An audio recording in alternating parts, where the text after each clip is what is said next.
Hi friends, welcome to today's devotional.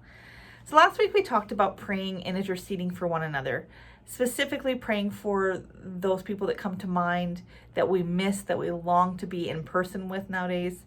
And we looked at specifically Colossians chapter 1, verses 9 and 10, praying for wisdom and knowledge of God's will, praying for spiritual understanding, and I just invited you to look at what that would be like for us to be able to pray for that for one another.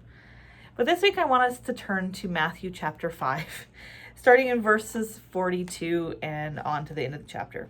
It says, "You have heard that it was said, 'Love your neighbor and hate your enemy.'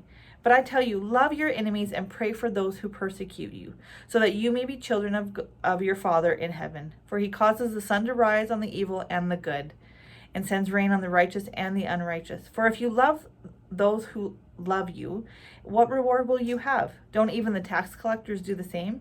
And if you greet only your brothers and sisters, what are you doing out of the ordinary? Don't even the Gentiles do the same?" And it says, "Be perfect, therefore, as your heavenly Father is perfect." And I think when I was preparing the last week's devotional, I was struck by this idea that this comes really easy for us to do with people we like, people we miss, the people that are our friends. But what would it look like for us to do this for people that come to mind that we don't miss? What would happen if I did this with the people that maybe were on the opposite end of a argument or a different perspective or taking a different stand these days than I am? What would it look like for us to pray specifically for wisdom and spiritual understanding, praying for that they would be filled with the knowledge of God's will? What would it look like for us to do that?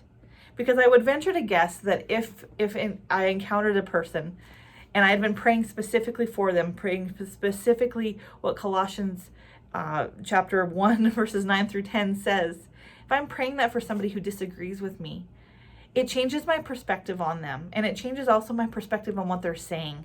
Because if I'm praying this for them, I'm expecting that God's going to move in their life. And so maybe I would not be so against them, but also understand that maybe God is speaking through them. Maybe understanding that God is doing a work in their life and trusting that because I'm praying for them. And so that's my invitation for us this week, is to take the prayer, the intercession beyond just the people that we miss, and maybe pray over specifically the people that we don't miss, or the people that we find are hard to be around, or maybe are taking a different stand than we are these days. Because we are living in days where it's hard, and we have a variety of different perspectives. But if we're praying for each other, we can trust that God is moving. Thanks again for joining me today, and until next time, God bless.